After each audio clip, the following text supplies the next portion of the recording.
On 27th of October 1999, Prashant was visiting his friend in Ersama, a small town in coastal Odisha. In the evening, a dangerous storm blew into the town. Prashant had never seen such a storm in his life.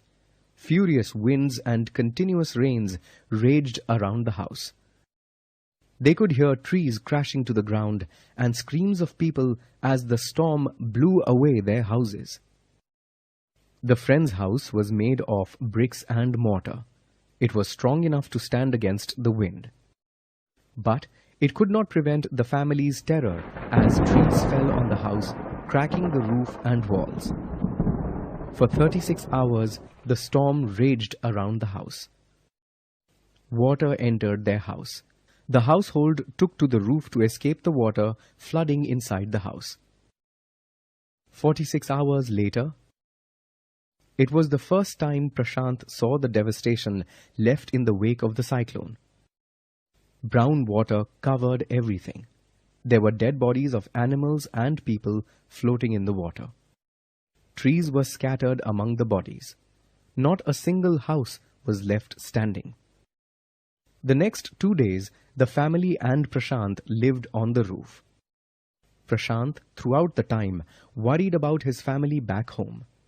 He wondered if he would lose his family like he lost his mother. On the third day, he decided to trek back to his family. The town was still flooded, and his friend's family warned him that it would be dangerous. But Prashant was determined. It was a long and difficult journey for Prashant. He used a stick to find his path. As he walked further, he had a first-hand experience of the devastation that he had earlier seen on the roof.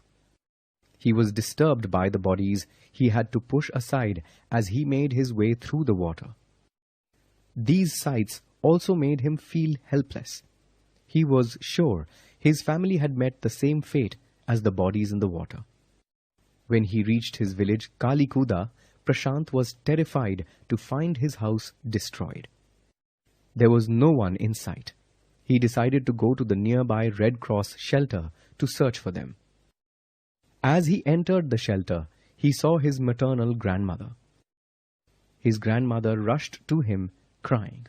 She thought it was a miracle that he was alive. Prashant took count of his family. He felt grateful they were all alive. The next day, Prashant took stock of the situation in his village. Lives and homes had been lost. There was very little food left. His community was succumbing to grief and sadness. Though Prashant was only 19, he took charge of the village.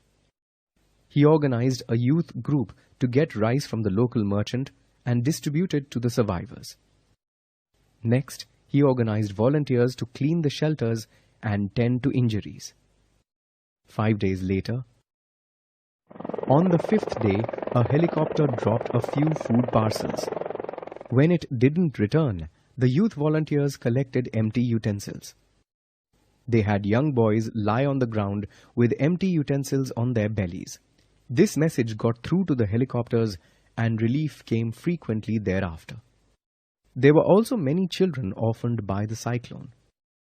Prashant brought them together under one shelter. Women were brought in to look after them, while men procured food for them. Prashant also realized that the women and children, left grieving after losing their families, needed to be engaged. He convinced women to join the Food for Work NGO program. He organized cricket matches to distract the children. Prashant and the Youth Task Force rejected the government plan for removing the women and children to institutions. He believed in resettling them in their community to enable a smoother healing process. Prashant, suffering from his experience of the cyclone, found new purpose and comfort in rebuilding his own community. Whenever a woman or child felt sad, they would seek the support of Prashant.